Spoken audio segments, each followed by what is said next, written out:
예, 정의당 주간 정치 이슈 5월 셋째 주 방송 시작해 보도록 하겠습니다. 예, 저는 진행을 맡고 있는 고PD고요. 인사 부탁드리겠습니다. 안녕하세요. 정의당의 김 실장입니다. 간단해지셨어. 되게 멋있어 보이는데 그러니까요. 그 이병헌 나오는 그 영화 뭐예요? 그거 있잖아요. 그 막 이병헌 그 저기 하고 그 이게 복잡해지는데. 이병헌 뭐 다 대부분 이러지 않아요 나오면? 그 첼로 연주하는 그 여자하고 이렇게 약간 사랑에 빠져가지고 자네 죽어요 마지막에 이병헌이. 아 그래요? 네. 넌 나에게 모욕감을 줬어. 그렇지. 넌 나에게 모욕감을 줬어. 그 4달러. 넌 나에게 모욕감을 줬어. 그때 되게 멋있었는데 한강 다리 건너면서 차 세워서 차키 던지는 거. 그렇지. 그래서 김 실장입니다. 정의당 대표 최석입니다. 예. 귀염둥이 안 하는 게? 아니 뭔가 좀 실장이니까 내가 좀 그러네요 좀. 예. 귀염둥이라니까 좀. 예. 네, 그러면은 잠시만요. 제가 녹음이 되고 있는 체크를 약간 불안해서. 한번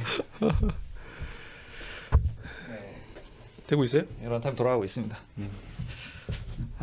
예, 이번 주는 지난주 한 주 쉬어서 지난주 이번 주에서 이제 원내에서 가장 이슈가 되었던 거는 이제 원내대표 선출이었던 것 같은데 되게 묘하게 이 3당 저희까지 4당이 원내대표 선출 시기가 비슷하게 이렇게 맞게 되었는데 예, 그래서 5월 8일에는 이제 더불어민주당 이인영 원내대표 선출이 됐고 13일에는 그 민주평화당 유성엽 의원이 원내대표로 선출됐고 15일에는 오신환 의원이 바른미래당 원내대표로 선출이 됐습니다. 그래서 이 얘기를 해봐야 될 것 같은데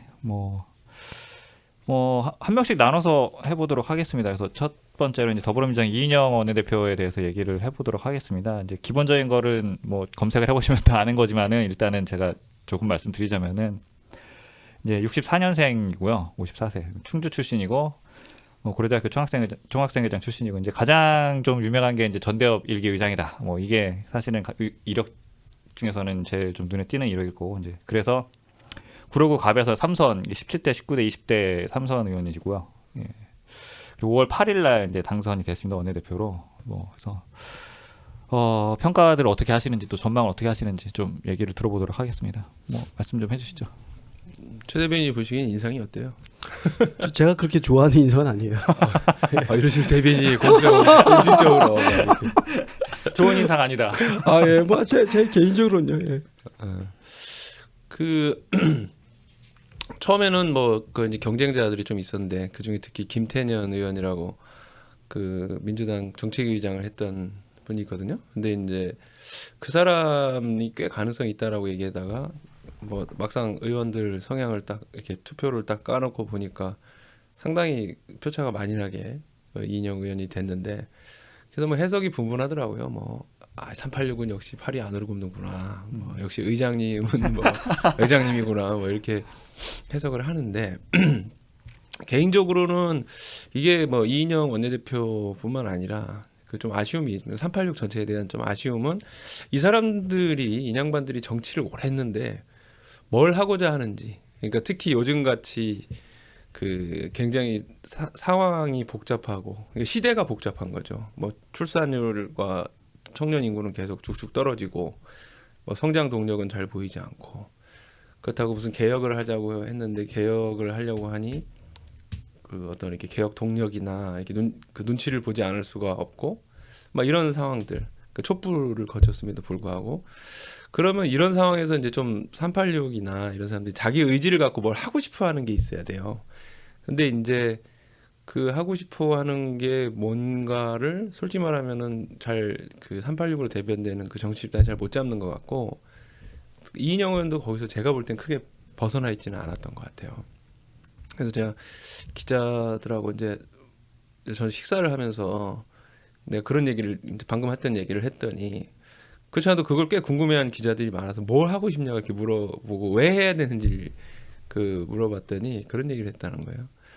이 한국당이 좌파 독재니 막 이렇게 하는 걸로서 보고 내 삶이 송두리째 부정되는 느낌을 받았다라고 그런 얘기가 이제 답변인 건데 근데 이건 좀 심각한 거예요. 왜냐하면 한국당이 그런 얘기를 하든 말든 국민들이 무슨 상관이 있어요. 국민들은 너희들이 어떤 욕을 먹든 그런 거는 좀 한국당이 잘못한 거지만 그게 아니라 내가 요즘 힘든데 우리에게 뭘 해줄 수 있냐 이거를 사실 중심으로 얘기해야 되고 그 비전을 얘기해야 되는 거예요. 그렇죠. 안 그러면 그냥 진짜 진영 정치가 되는 거예요. 내가 받은 모욕감을 지금 모욕감 때문에 그 참 그렇게 설명을 했다 하더라고요. 사고의 중심이 본인으로 잡혀 있으면은 그 대의제를 하는 이 국가에서 어려운 정치인 그렇게 하기는 좀 정치인서 올바르지 않지 않을까요? 근데 일단은 네. 그것도 이유는 될 수 있어요. 즉 뭐라면 역사가 뭐 맨날 전진하는 것만은 아니니까 한국당 같이 이렇게 후퇴시키려고 하는 세력을 내가 맞짱 떠서 싸우겠다. 이것도 좋은 정치이긴 하죠. 근데 그렇게 우리 그럼 김 실장님이 이인영 우리 원내대표를 커버할 수 있을 것 같아요. 자유한국당 넌 나에게 모욕감을 줬어. 김 실장이 나가면 이제 되겠네요. 너무 어려운 얘기인데 어쨌든 근데 이게 중요한 거는 그걸 뭐 한국당이 기분 나쁘다, 한국당이 그렇게 하는 것이 그 많은 사람들의 그 뭐 민주화 역사를 부정하고 역사를 거꾸로 돌리는 거다. 이거 심판해야죠. 근데 어떻게 심판하느냐? 그거는 국민들의 지지를 계속 얻어야 되거든. 근데 국민들의 지지를 얻는 거는 내가 아무리 봐도 과거사를 돌려놓고 뭐 과거를 바로 세우겠다 이런 것에 머물면 안 되고 그보다 더 중요하게는 미래를 뭘 먹고 살 거냐. 그래서 무슨 행복감을 갖다 줄 거고 뭐 이런 거 그런 거를 중심으로 해야 되지 않나. 근데 그런 부분이 이양반 출마 선언 전문에 보면은 일부 담겨 있지만 또 구체적이지는 않아요. 뭐를 하고 싶다 정도만 있지. 그래서 우리는 과감하게 어떤 수단을 동원해야 된다 이런 게 별로 없더라고. 대변인님은 뭐 기자들 사이에서는 뭐 다른 말 없습니까? 이인영에 대한 저는 사자성어 뭐 얘기해가지고 요번 주 사자성어에 집중했습니다. 원내대표 우리 김 실장님께서 모욕감을 주는 아니 뭐 어쨌든 그 뭐 원내대표뿐만 아니라 뭐 들으신 얘기라도.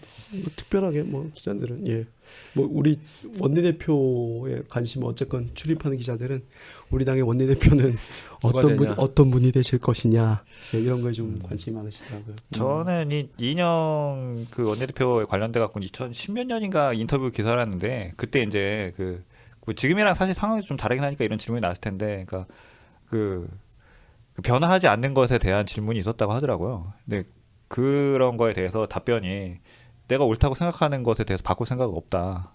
뭐 그런 류의 대답이었다고 하던데, 그러니까 그게 이제 어떻게 생각하면은 자신의 어떤 뭐 뭐라고 해야 될까요? 뭐 정체성. 정체성이나 이런 걸 지킨다라고도 볼 수 있겠지만은 다른 측면으로 보면은 변화하는 이 시대에 대한 새로운 의제 발굴에 대해서 좀 부족한 것이 아니었나라는 그런 평가도 있긴 있더라고요. 그래서 그렇죠. 그런 게 전반적으로 없어요. 현재 그 문재인 정부도 그런 부분이 저는 제일 약하다고 생각하고. 그러니까 이게 뭐 저는 사실은 저는 386 세대에 대해서 사실 큰 거부감이 없는데 86 세대에서 큰 거부감이 없는데, 왜냐면 저는 그분들이 했었던 이 유월항쟁이라든지 이런 거가 대단히 큰 의미를 갖고 있는 이 대한민국의 한 역사의 지점이라고 생각을 하기 때문에, 그럼에도 불구하고 이게 좀 아직까지도 학생 운동을 하고 있는 것이 아닌가. 좀 똑같은 이제 견지인데 뭐 컨퍼런스 출입이라고 얘기하는 어떤 한때 그때는 내가 소위 말 잘 나갔고 소위 변화를 일으켰고, 그러니까 하지만 시대는 변했는데 시대의 변화에 그럼 나 또한 변했는가, 이런 것들도 고민해봐야 될 세대가 아니신가 그런 생각도 들어요. 그러니까 독립유공자들에게 대해서 우리가 존경과 그 어떤 대우와 그에 걸맞는 대우와 그리고 어떤 여러 가지 명예나 이런 거를 챙겨드려야겠지만, 그분들이 만약에 사회를 어떤 나라를 경영하겠다 해서 나왔을 때는 독립운동하고는 좀 다른 거거든요. 그렇죠. 모든 부분에서 다 오를 수는 없으니까. 그러니까요. 그거를 예우해주고 존중을 보내주는 것과 비전이 올바르냐 하는 건 다른 문제인데 386도 마찬가지라 봐요. 뭐 그것도 그렇고 또 한 가지 짚어봐야 될 거는 그 여야정 상설협의체 얘기가 나왔었는데, 이제 그게 이제 5당으로 할 거냐 3당으로 할 거냐 이 얘기가 있었는데, 이거는 어떻게 봐야 될까요? 이인영 원내대표도 고민을 많이 하는 것 같던데. 이 기자들이 왜 그러더라고요. 뭐 지금 말 그대로 뭐 세 당이 하는 거에 대해서 정의당은 어떤 생각을 갖고 있느냐 이제 그런 걸 묻긴 하는데, 그러니까 저희야 당연히 5당이 얘기가 되면 좋겠지만, 근데 뭐 힘의 논리상 어쩔 수 없다면 그건 뭐 받아들일 수밖에 없는 상황인 거잖아요.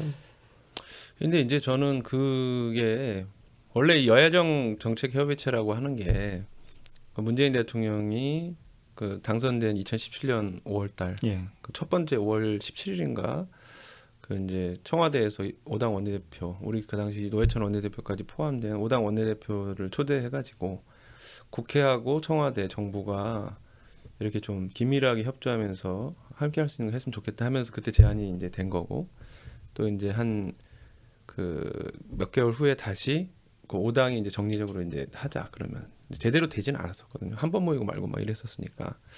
근데 저는 그 측면에서 좀 중요한 문제가 있다고 생각하는데 현재 5당 원내대표가 포함된 그 여야정 협의체를 거부하는 거는 이제 자유한국당이고 자유한국당은 그 아무래도 숫자가 주는 게 좋으니까 특히 민평당이나 정의당은 가장 이제 한국당에서 문제제기를 많이 하니까 당연히 그럴 수는 있다고 생각을 하는데 그래서 이제 3당 교섭단체 중심으로 해서 청와대랑 여야정 협의체를 하자는 건데 근데 이제 문제는 뭐냐면은 항상 우리가 여야정 협의체 무슨 뭐 그 청와대에서 하고 그러면은 합의문이라는 걸 만들잖아요.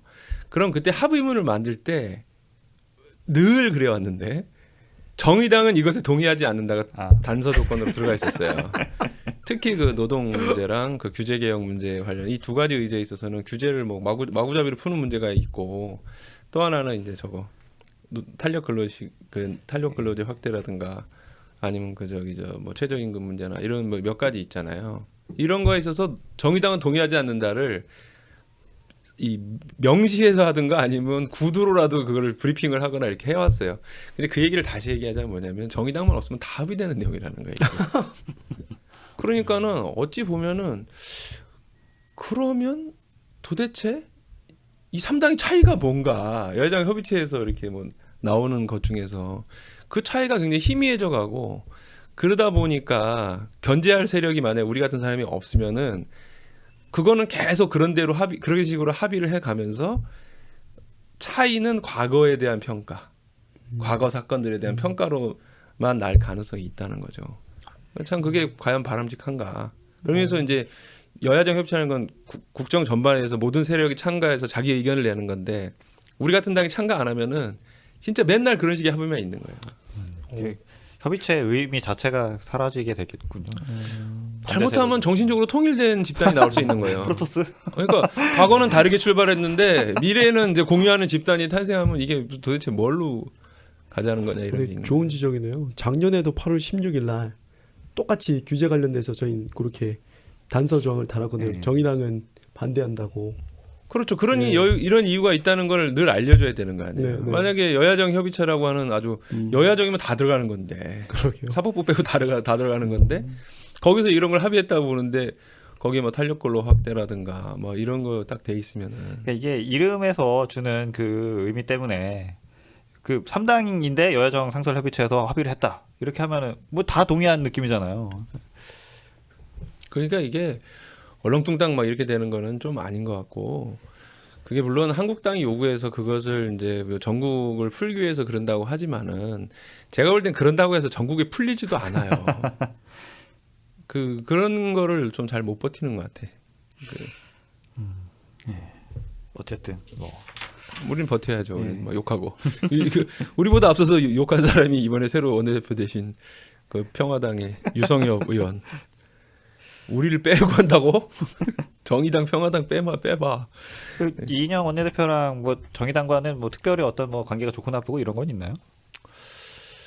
글쎄요. 뭐 일단 뭐 이인영 원내대표가 정의당의 윤석열 원내대표 예방 인사 왔을 때 그 이제 옛날에 민주화 운동 같이 했고 뭐 선배로서 그 잘 기억하고 있다 이렇게 얘기한 걸로 봐서는 그러니까 이게 좀 꺼리낌이 씨 뭐 이렇게 거리감을 두고 뭐 할 필요는 없는 사이인데 그래도 이제 앞으로의 뭔가를 그런 면에서 보면은 좋은데 앞으로의 이제 여러 가지 문제에 있어서 한국당 요구를 과도하게 수용해 가지고 내가 볼 때 한국당 요구 과도하게 수용한다고 해서 국회 문제 풀리는 거 아니거든요. 안 돼요, 저 집단. 내가 볼 때 안 들어줘 물론 들어주는 건 들어줘야겠지만 정당하게 들어줄 걸 들어줘야지. 저는 그런 생각. 누가 선배라고요? 윤수아 원내대표가 61년생이에요. 어. 그러니까 나이로는 3살 차이인데 국회의원 당선수로는 이인영 의원이 이제 3선이니까 선배지만은 옛날 민주화 운동할 때 이제 선배라 이런 말씀이죠. 네, 그러면은 두 번째로는 바른미래당 오신환 원내대표에 대해서 얘기를 해보도록 하겠습니다. 5월 15일에 선출이 됐고요. 71년생 48세입니다. 여기는 70년생 때입니다. 그리고 서울 출신이시고 여기는 또 대단히 특이한 의원이신데 그 배우 출신이시죠. 그렇죠. 그래서 한국예술종합학교 한예종 1기 출신이십니다. 그 장동건이랑 동기라고 하더라고요. 몇 년생이라고요?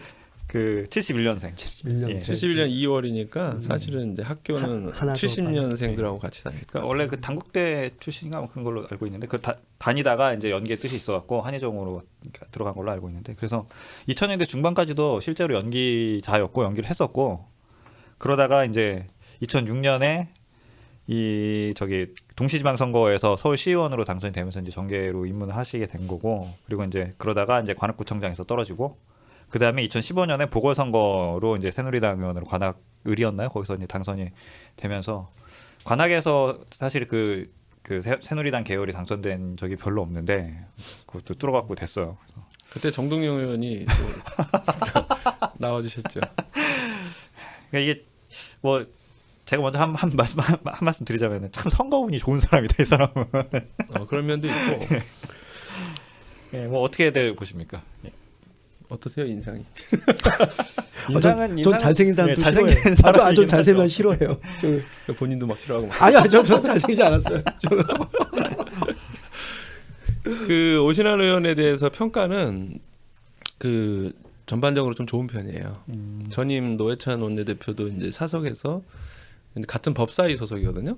법사위 소속인데 오신환 의원에 대해서 평가를 하기를 일단 법사위에 법조인 출신이 아닌 사람이 이제 본인하고 이제 오신환 뭐 이렇게 별로 안 되는데 그런 면에 비해서는 굉장히 감각이 있고 그 다음에 좀 핵심도 잘 짚고 매너도 있는 편이다 이런 평가를 했고 그 지금 현재 윤수아 원내대표도 그 오신환 의원에 대해서는 이제 여하튼 이렇게 뭐 이런저런 이유로 많이 만나봤는데 인성에 대해서 되게 좀 좋게 평가를 하시더라고요. 그러니까 그런 점과 선거운이 합쳐져 가지고 선거운은 좋은데 싸가지가 없으면 안 되는 거잖아요. 근데 이 사람이 가만 보니까 선거운도 있지만 대진운도 있지만 그 이제 좀 주민들이나 주변 사람들한테 약간 이렇게 좀 겸손한 면이 있었던 것 같아요. 그래서 이제 그 관악구라고 하는 험지에서 그쪽 새누리당의 험지에서 이제 2번이나 당선이 됐을 텐데 뭐 그런 거 개인적인 거 다 떠나서 가장 지금 현재 어려운 거는 이 손학규 대표의 갈등, 그렇죠. 당내 이 분파 이 갈등을 어떻게 해소하느냐 문제인데 저건 거의 뭐 한 8차 방정식 정도 돼가지고 되게 해결하기 어렵겠던데. 대변인 어떻게 보셨습니까? 좀 별로 이렇게 잘생긴 사람 저 개인적으로 안 좋아해요. 그럼 바른미래당 얘기라도. 특별하게 뭐 그런 거에 대해서는 별로 저도 이렇게 들은 얘기는 별로 없습니다. 다만 지금 말씀하신 대로 어찌 보면 뭐 안철수 다시 뭐 어떻게 그러면은 뭐 오신환을 통해서 어떻게 뭐 바뀔 것인가 그런 거에 좀 기자들은 관심이 좀 있으시더라고요. 그리고 또 어찌 보면은 복수 리벤지 그런 면에서 또 바라보시는 분도 계시고요. 저는 딴 거보다 오신환은 목소리가 정말 크더라고요. 연극을 해서 그런가. 어디서 목소리를 들으셨어요? 뭐그 뭐야 저기 상임이나 이런 데서 소리 지를 때 보면 소리 지를 때요? 한번 그 나왔었어요. 밥사위에서 누가 이제 막 자기 말하는데 막 계속 얘기하니까 박지원 의원이 시끄럽겠네. 발성이 좋으신 거 누구야 니 조용히 하세요. 한데 막 그냥 뭐 그냥 쪼롱쪼롱.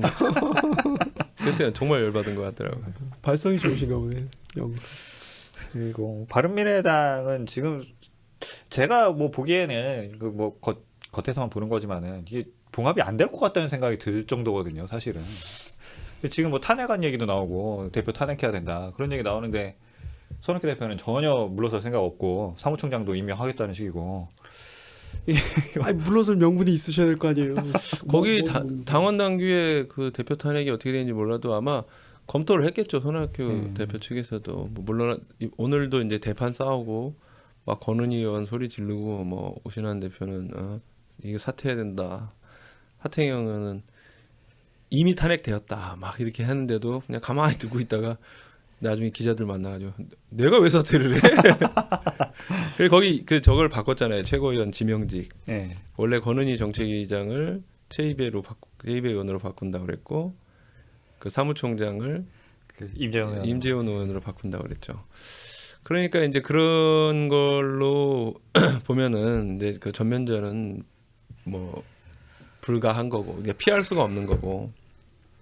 근데 해법이 안 보여. 이게 봉합될 수 있을까? 그러면 봉합이 잘 안 될 것 같아요. 그럼 전면전하면 한쪽이 지면 진 사람들은 그럼 어떻게 해요? 이게 그러니까 진 사람 나가라인 건데. 그러니까 어디로 나가요? 아니 진 사람이 나가라는 것은 아닌데 문제는 뭐냐면 진 사람이 나간다고 쳐봐요. 그러면은 남은 사람은 뭐 비전이 있나? 별로 없잖아요. 남아있는 돈 그냥 좀 쓰면서. 즉 제가 볼 때는 현행대로 가든 누가 또 이겨가지고 어떻게 되든 뭐 상관없이 계속 갈등을 하든 바른미래당의 향후 비전 특히 이제 현재 이제 바른미래당의 상황으로는 뭔가 이렇게 혼자 개척하기 어려우니까 그걸 이제 손 학규 대표는 박지원 의원 표현대로 이제 평화당을 만나가지고 같이 하자 해가지고 이제 저 뭐 사실인지 아닌지 모르겠지만 유승민계를 몰아내자. 지금 오늘 그 발칵 뒤집혔. 박지원 의원도 나쁜 사람이야. 그런 걸 거기다 막 얘기하면 어떡해. 진짜 나쁜 사람이야. 기자들이 되게 좋아하더라고요. 그러니까 항상 기사거리가 나오더라고요. 가면은. 아 기자들한테는 좋지만 그 당하는 사람은 그냥 사석에서 얘기하고 뭐 이렇게 좀 얘기한 걸 그렇게 그러니까 사실 그 논의가 평화당에게는 유리하다는 거죠. 그러니까 그런 식으로 흔들어 놓는 게. 그렇죠. 그 이상도 이하도 아니에요, 사실은. 그럼 손학규가 어떻게 생각하겠어요? 손학규 저런 이런. 근데 진짜 그 바른미래당 근데 사실은 민주평화당도 지금 지지율이 많이 안 오르고 있기 때문에 바른미래당 쪽을 크게 같이 해가지고 교섭단체도 만들고 또 호남의 대표주자라는 것도 강화하고 그리고 이제 뭐 이렇게 해야 되는데 이게 저렇게 되면은 참 깝깝하게 생겼어요. 그러니까 지금 바른미래당의 호남 지역 국회의원이 5명이라는 거 아니에요? 5명이고 그 다음에 현재 평화당이 14명이니까 합쳐도 19명이 되니까 교섭단체 구성이 안 된다. 물론 그 바른미래당에 뭐 저 김성식 의원도 있고 또 뭐 딴 분도 있긴 하지만 그분들이 굳이 그렇게 막 움직일 건가 뭐 이런 거는 좀 아니라고 볼 수 있겠죠.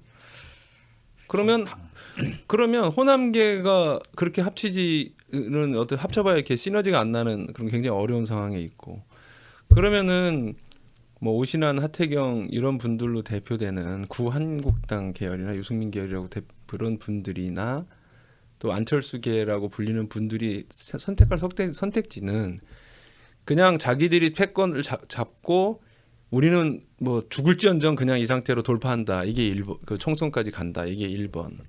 두 번째는 좀 큰 세력과 연대를 도모한다. 그게 정의당, 민평당이 아니면 한국당밖에 없는데 이게 한국당이 보내는 신호인 건지 뭔지 해석이 안 돼. 복잡해지네요. 네. 질문드려 죄송합니다. 아 근데 답은 한국당에서 그렇게 생각을 할까요? 뭐 바른미래당에서 그렇게 요구가 있다고 하더라도 한국당에서 도움이 될까요? 도움이 되죠. 왜냐하면은 그 바른미래당은 누가 봐도 한국당 쪽이 좀 가까운 거거든요. 그러니까는 굳이 따지자면 현 정부에 대해서 굉장히 비판적인 사람들 뭐 이런 사람들인 거고 한국당이 너무 미워가지고 그 바른미래당이 없어지면 차라리 내가 원래 바른미래당 지지자인데 바미당이 없어지면 민주당 지지자인데 이런 사람 되게 소수일 거라고 저는 봐요. 그래서 결과적으로는 만약에 바른미래당과 한국당이 만약에 합쳐진다 이런 시나리오가 가동됐을 때 일부 개혁 마인드를 좀 반영하는 뭐 이런 게 있으면은 그걸 흡수할 수 있겠다 이렇게 보는데 또 한국당은 또 오른쪽 날개인 대한애국당파가 있기 때문에 그거 쉽지 않죠 그것도. 그래서 한 8차방정식쯤 되는 것 같아. 풀기 어려. 저는 참 보면서 이 제3지대 정당을 만든다는 게 자리 잡는 게 이렇게 어렵구나 이 생각도 들고 그렇기 때문에 이 손학규 대표가 연동형 비례대표제에 단식까지 했던 게 뭐 올바른 선택이었다는 생각이 또 드는데 그래서 오신환 의원 같은 경우도 사실은 이제 그 선택의 갈림길 속에서 그러니까 예를 들면 평화당 쪽하고 뭔가 몸집 불리기를 하는 건 절대 이제 뭐 그건 그쪽에서는 생각할 수 없는 거고 그러면 독자 놀파냐 그다음 아니면 한국당하고 어떻게 좀 이렇게 같이 연대할 수 있는 방법을 만들어 보려는데 한국당하고 연대의 길이 사라지면은 거꾸로 이 현행 패스트트랙에 대해서 자기들이 이렇게 조금 이렇게 쥐고 약간 이렇게 애매모호한 되지만 좀 세게 해가지고 패스트트랙을 해가지고 이제 어떤 뭐랄까 그 개별 의원들의 석패율이라든가 이런 걸 따내서 좀 어떤 각 의원들의 이 차기를 도모할 가능성도 꽤 있다고 보여져요. 앞으로의 이 자유한국당의 선택을 한번 봐야겠네요. 그럼 어떻게 될지. 그렇습니다. 네, 그러면은 다음은 이제 민주평화당 유성엽 의원입니다. 5월 13일 날 선출이 되셨고요.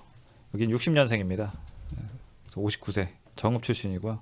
서울대학교 외교학과 출신이시고 행정고시 합격자입니다. 그래서 정부 전라북도에서 공무원 생활을 하시다가 2002년도에 이제 3회 전국 동시지방선거에서 정읍시장으로 이때는 이제 그 새천년 민주당으로 당선이 되셔갖고 정치 입문을 하셨고 그 뒤로 이제 18대, 19대, 20대 국회의원을 하셨는데 재미난 게 18대, 19대 둘 다 무소속이고 20대도 국민의당이에요. 그래서 사실상 그 민주당 간판을 달고 당선이 된 거는 정읍시장 때 한 번뿐이다.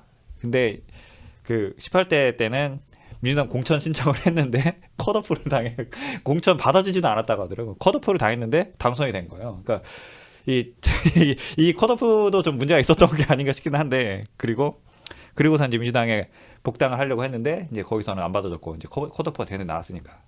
19대 때는 그 무소속으로 당선이 된 이후에 이제 그 복당을 했다가 다시 이제 국민의당 때문에 탈당을 해서 이렇게 좀 당적이 좀 그 호남 지역에서 좀 복잡한 이런 좀 당적을 갖고 계십니다. 예. 그리고 찾아봤더니 재밌는 게 다른 분들은 뭐 정신 찾아봐도 이런 게 별로 없던데 좌우명을 써놨더라고요. 좌우명이 수처 작주 입처 개진이에요. 이게 무슨 뜻인가 봤더니 처하는 곳마다 진심을 다하면 항상 주인이 될 수 있다 이런 뜻이야. 근데 나는 이게 정치인으로서는 좀 그렇지 않아요. 그러니까 자기가 주인이 되겠다, 열심히 노력을 해서 진심을 다해서 주인이 되겠다. 이거는 글쎄 저는 약간 오 하는 느낌이 들었어. 물론 맥락이 뭐 있긴 하겠지만은 물론 뭐 올드한 양반이구만. 나 아무도 못 알아듣는 얘기를. 이게 그 뭐 이러한 좌우명을 봐도 그렇고 이제 뭐 그 정치를 해오셨던 이걸 봐도 그렇고. 호남 지역의 어떤 대표적인 보수성을 대표하는 어떤 이 정치인이 아닌가 그런 생각도 들고요. 뭐 어떻게 보셨습니까? 어떻게 보셨어요? 이미지. 요거 좀 벗을게. 네. 여기가 너무 더워서. 진짜.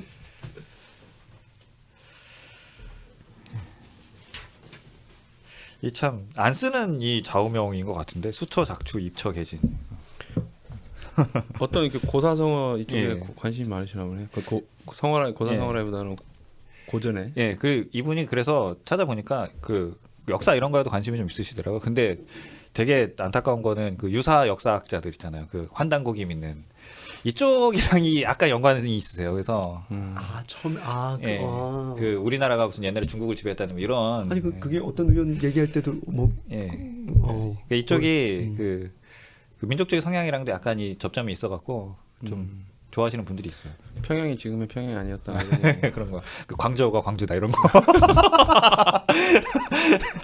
참 알 수 없습니다, 진짜. 저희 당이 외모 평가 뭐 이런 거 해도 되는 건가요? 아니 뭐 잘생겼든 뭐 못생겼든. 아니 그거야 상관없어요. 그런 거 아니고 뭐 어떤 이상이야 얘기할 수 있는. 아, 예, 저는 되게 뭐 그냥 좋아요. 예. 좋아요. 예. 그럼 잘생기지 않았다는 얘기네. 아, 예. 너무난 게. 호남형의 인상 뭐 이런 거. 호남의 호남. 예. 쉽게 접근할 수 있을 것 같은. 근데 이분 성격이 제가 보니까 좀 센 것 같더라고요. 이게 생긴 거 좀 센게 얘기하는 스타일이고 그 이번에 그 저기 뭐야 정의당에도 한번 이제 예방차 오셨는데 무슨 얘기를 좀 하냐면은 저는 이제 뭐 평화당이랑은 좀 이렇게 약간 긴밀하게 얘기할 필요가 있을 것 같아가지고 이제 공식 그 약간 얘기 끝난 다음에 이제 거의 취재원 기자분들한테 제 이제 기자분들은 잠시 좀 저희 원내대표님께서 좀 긴밀하게 또 은밀하게 하실 얘기가 있을 수 있으니까 그랬더니 요새는 은밀하게 할 게 뭐가 있어? 그냥 여기 계속 돼. 내가 다 얘기할게. 그러면서 그 얘기를 하시더라고. 그리고 속에 있는 거를 그냥 이렇게 별로 감추는 스타일은 아닌 것 같고. 그래서 요구 사항이 되게 빨리 나왔어요. 그 이번에 뭐가 나왔냐면은 패스트트랙 이번에 우리가 같이 해서 올리긴 했지만 이대로는 절대 통과 못 시킨다. 이게 솔직한 심정. 왜냐? 호남 지역에서 한 6개 정도 그 줄어드니까 뭐 본인들은 7개라고 판단하던데 7개까지는 안 될 것 같아요. 인구 규모나 이런 거. 근데 어쨌든 6개, 7개 정도 지역구가 줄어들면 우리 호남 의원들은 어떻게 하느냐? 그러니까 이거 의원 정수 늘리는 거라든가 이런 거 검토하고 바꿔야 된다. 그리고 이제 준연동형 하면 의석수가 아무래도 연동형보다는 좀 줄어드니까 확실하게 연동형으로 해야 된다. 안 그러면 절대 통과 없어. 뭐 이러니까 이제 다들 아니 꼭 그게 통과 없어라기보다는 뭔가 노력해야 된다 이렇게 좀 말씀해 주셔야 되는 거 아닙니까? 그런데 그런 취지인데 일단 세게 하는 거죠. 막 이런 분위기로 가더라고요. 뭐 전 시원시원하게 좋다고 생각. 그렇죠. 그래서 아주 이게 키플레이어가 될 수 있어요. 이 패스트트랙 정국에서. 그래서 의원 정수 확대 문제는 앞으로 패스트트랙 문제나 이런 거 있어서 그러니까 사실상 예상되는 시나리오 3개 중에서 아주 가능성은 낮지만 항상 고민해봐야 되는 시나리오라고 좀 생각됩니다. 개인적으로. 저는 또 인상 깊었던 게 이 공동교섭단체를 하지 않겠다. 그러니까 사실 안 하면 안 하는 거잖아요. 안 하는 거지. 안 하는 건데 굳이 정의당과 공동교섭단체를 하지 않겠다. 그래서 딱 말을 바로 딱 하시더라고요. 그래서 저분은 참 다 까놓는 사람인가. 진실된 분이시네요. 아니 여영구 의원 이제 당선되기 전도 그렇고 당선된 후도 저는 개인적으로 평화당이 절대로 교섭단체 같이 할 리가 없다. 그래서 이제 몇 분한테도 이거 우리가 너무 세게 얘기할 필요 없는 것 같다. 안 될 가능성이 훨씬 높은 건데 물밑으로 얘기해보고 안 되면 그거 하는 걸로 하자 이렇게 얘기했는데 굉장히 지도부는 열과 사력을 다해서 했잖아요. 근데 그 유성엽 의원의 정서가 호남 의원들 정서예요. 내가 1년 후에 살아남아야 되고 지금 정의당은 어쨌든 보궐선거에서 경남에서 이기기까지 했고 그러면은 그 본인들이 이제 굉장히 중요한 지지 기반이 호남인데 호남에서 자신의 경쟁 대상은 정부거든요. 문재인 정부와 민주당인데 그러려면 굉장히 싸워야 돼. 뭐 한국당하고 싸우는 거는 기본으로 싹 가져가되 대신 민주당 정부가 뭘 잘못했고 문재인 뭐 잘못했고 뭐 이런 얘기를 해줘야지만은 자기들 살아남을 수 있는데 정의당하고 하면은 꼭 그런 식으로 안 되거든요. 그러니까 그거에서 별로 비전이 없다고 볼 수밖에 없는 거죠. 그래서 뭐 솔직한 사람이에요. 굉장히 솔직한 양반이에요. 그러면은 그 뭐 정동영 대표와의 이 어떤 호흡이라든지 이런 거는 잘 맞을까요? 별로 안 맞을 것 같지는 않아요. 왜냐면은 정동영 대표도 민주평화당의 리더인데 그 현 정부에 대해서 대단히 비판적이거든요. 그렇기 때문에 오히려 뭐 화끈하게 가서 정동영 대표가 막 이렇게 정동영 대표도 말 세게 하는 편이잖아요. 본인보다 더 세게 가서 막 협상장 가서 얘기하는 사람이 하나 생긴 거예요. 물론 개별적으로 어떤 은원 관계나 뭐 이런 건 모르겠고. 뭐 그리고 생각해 보니까 둘 다 전북 출신이긴 하네요. 그래서. 그렇죠. 한 사람은 지금 전주고 한 사람은 고창 정읍이니까. 그럼 앞으로의 평화당의 포지셔닝은 그렇게 되면 이제 좀 그 문재인 정부와는 좀 각을 세우는 포지션으로 가게 될 가능성이 높겠네요. 그러면 각을 세우고 그다음 패스트트랙에 있어서의 본인들의 요구 사항을 관철시키면서 그러니까 패스트트랙이라고 하는 게 이제 이제 지지율에 따른 의석 배분과 그다음에 석패율 이런 게 있는데 이 현역 의원들한테는 다 좋은 건데 가장 안 좋은 거 의석수 축소잖아요. 그러니까 의석수 확대를 얘기하고 의석수 확대를 하려면은 그런데 절대적으로 민주당과 한국당의 동의가 필요한데 민주당은 그거 안 하려고 할 거거든. 그러니까 한국당을 끌어들여서 그거를 요구하게 하려면은 한국당이 원하는 걸 좀 들어줘야 되는 측면이 있고 그런 게 바로 제가 볼 때는 원포인트 개헌. 아니 개헌은 뭐 안 된다라고 다들 보시는 것 같은데요. 한국당에서도 절대 받을 리가 없다. 뭐 관심도 없다. 그렇죠. 그래서 그냥 빨리 다 끝내야 돼요. 제가 볼 때는 민주당도 뭐 지금 당장 뭐 개헌할 이유가 별로 없는 거. 물론 이런 건 있죠. 문재인 정부에서 만약에 우리가 진짜 그 정치 개혁의 요체라고 생각하는 것들을 당신이 쫙 들어준다면 한국당 포함해서 그러면 개헌에 대해서 진짜 우리도 승부수를 던질 수 있다. 이런 상상을 해볼 수 있는데 뭐 정치가 뭐 그렇게 돼요. 그렇게 안 될 가능성이 높지. 그리고 유상엽 의원도 그렇지만은 이 평화당 의원분들의 분위기와 이 바른미래당 의원분들의 분위기를 딱 보면은 평화당 분들이 사실 훨씬 더 좀 느긋하거든요. 그 가만히 생각해 보면 당선될 자신이 있나 봐요. 그러니까 유상엽 의원도 무소속으로 계속 당선이 되고 국민의당으로 됐으니까. 뭐 거기 뭐 조배수 의원 이런 사람도 자기 뭐 텃밭인데 뭐 안 되겠어 설마 이런 생각을 갖고 계신 게 아닌가. 공부 잘하는 사람들이 원래 공부 더 오래 하고 많이 하지 않나요? 옛날에는 무소속이야. 그러니까 이제 민주당 무소속이 이제 민주당을 호남에서 이길 수 있는 거는 민주당은 호남에서 한국당하고 싸워야 하는 대상이 아니거든. 지금 만약 서울이라 그러면은 서울에 있는 뭐 이렇게 예를 들면 내가 그 뭐 호남 사람이고 그러니까 한국당이 싫다 그러면 민주당이 좀 마음에 안 들어도 지지해가지고 이겨야 되겠지만 민주당과 무소속이 있어. 근데 저 무소속도 우리 호남의 호남이야. 그러면 저 민주당 놈들 동네에서 하는 거 보니까 꼴 보기 싫은데 저 사람 차라리 밀어주자. 이렇게 될 수 있는 거죠. 그러니까 그때는 무소속이 아주 이렇게 나쁜 건 정읍시장 출신이고 하면 조직도 있기 때문에 아주 나쁘지는 않았을 거고 위기는 아마 그 20대 때 그러니까 2016년에 찾아왔을 텐데 그때는 안철수라고 하는 막 어마어마한 또 돌풍이 나타나면서 그걸 싹 쓸어갖고 근데 이번에는 쉽지 않을 거예요. 제가 볼 때. 그러면 저는 하도 저기 좌우명을 인상 깊게 봐서 혹시 두 분은 이 좌우명이 있으신가요? 점 있으세요? 전 있어요. 아 뭐예요? 전 두 개예요, 두 개. 저는 뭐 특별하게 좌우명이라기가 뭐 내 개인이 살아가는 그게 좀 그렇고요. 그냥 제가 정치에 임할 때 제가 좋아하는 사자성어인데요. 낭중지추라는 말을 되게 좋아하거든요. 뭐 제가 지금까지 뭐 한 세 번 떨어졌는데, 그러니까 저는 이제 그게 어떤 뭐 사람들은 뭐 정당이 힘이 약해서 그렇게 하는데 저는 제가 볼 때 제가 아직 준비가 안 됐다. 제가 좀 더 날카롭고 뾰족했다면 충분히 그 벽들을 제가 뚫고 나갔을 텐데 그래서 저는 그게 되게 좋은 것 같아요. 누구든지 스스로를 이 다잡는 아니 뭐 그렇게까지 좌우명이네요. 그런 건 아닌데 인격적으로 훌륭한 분. 그 얘기는 아니고 그렇게 생각했을 때 마음이 편하더라고요. 아직 내가 준비가 덜 됐다. 세상의 벽은 아직 두껍다. 그냥 그 정도요. 회장님은 뭐 어떤 거 있으세요? 그리고 그렇게 말씀드리니까 뭐 인생 자체를 관통하는 좌우명은 뭐 나도 따로 많이 생각을 안 해봤는데 그냥 그 뭐랄까 다른 사람들의 관계에 있어서는 난 딱 두 개가 있는데 이 마지막 발언권은 상대방에게 요구하고 그다음에 이기고 싶으면 져줘라. 딱 그 두 개만 그냥 갖고 살아갑니다. 너무 많이 져주신 것 같습니다. 아니 그건 진짜 이기고 싶었는데 못 이긴 거야. 그거는 이기고 싶은데 못 이긴 거고 그거 말고.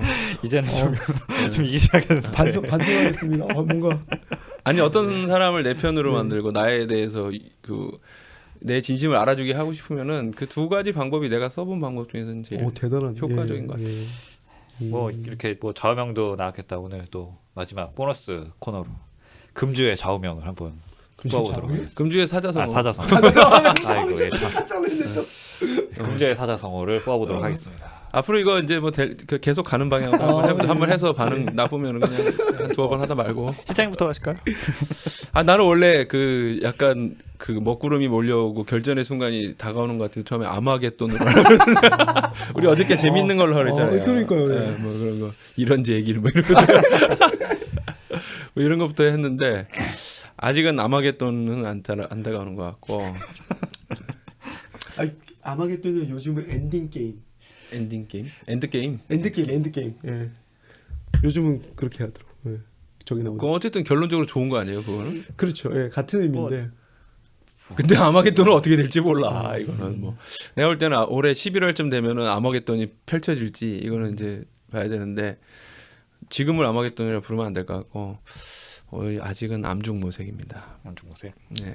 어디로 흘러갈지 모릅니다. 저는 이제 패스트트랙 같은 경우도 세 가지 가능성 외에는 별로 없는 것 같다. 물론 세 가지 가능성이나 놓고서 무슨 대단한 걸 집었다 그러면 야, 이거 1, 2, 3번 중에 하나 아니야, 임마. 이렇게 하면 할 말은 없지만 근데 아주 구체적인 세 가지 가능성 중에 하나로 귀결될 것 같다. 뭐 이런 생각인데 그거는 뭐 어쨌든 그런 거를 어떤 방향으로 흘러갈지를 좀 보는 암중무색 현재 상황인 것 같습니다. 뭐 이제 신임 지도부들이 들어온 지 얼마 안 됐으니까 좀 더 방향성을 지켜봐야 될 것 같긴 합니다. 예. 대변인님은 어떤 거 뽑으셨나요? 직접 뽑아오셨습니다. 준비성 철저해. 이 아니, 카메라에 보여주면서 예. 요번 주 그걸 하자 그래갖고 제가 들고 있겠습니다.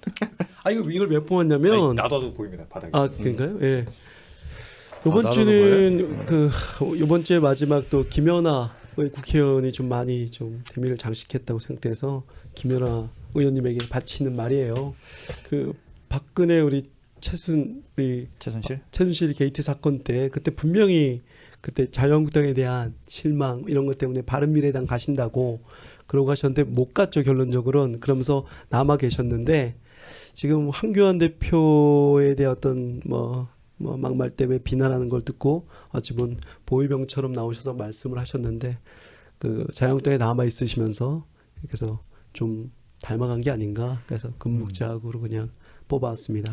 근데 원래 김연아 의원이 약간 이미지가 좋으셨는데. 네, 그 근데 그만두신다고 그랬을 때 네. 괜찮았어요. 그래서 그 계속 네. 내보내고 있더라고. 근데 어젠가는 그냥 한센인들을 막 네, 뭐 그게 모욕하는 너무 발언을 좀 비하하는 발언을 해가지고. 이정미 대표님이 말씀하신 건 사실은 어떤 계층이나 어떤 사람들을 이렇게 집단을 모욕한 건 아닌데 한센병 환자분들에게 그건 충분히 상처가 될 말을 해서 그 말은 좀 충분히 잘못했다는 생각이 들더라고요. 그래서 김연아 의원 김연아 의원이 그러니까 그 계속 그 바른미래당으로 가고 싶다라고 하셨을 때는 이제 지금이랑 많이 다르잖아요. 그러다 이제 서면서 중간에 어느 지점에선가 딱 끊었잖아요.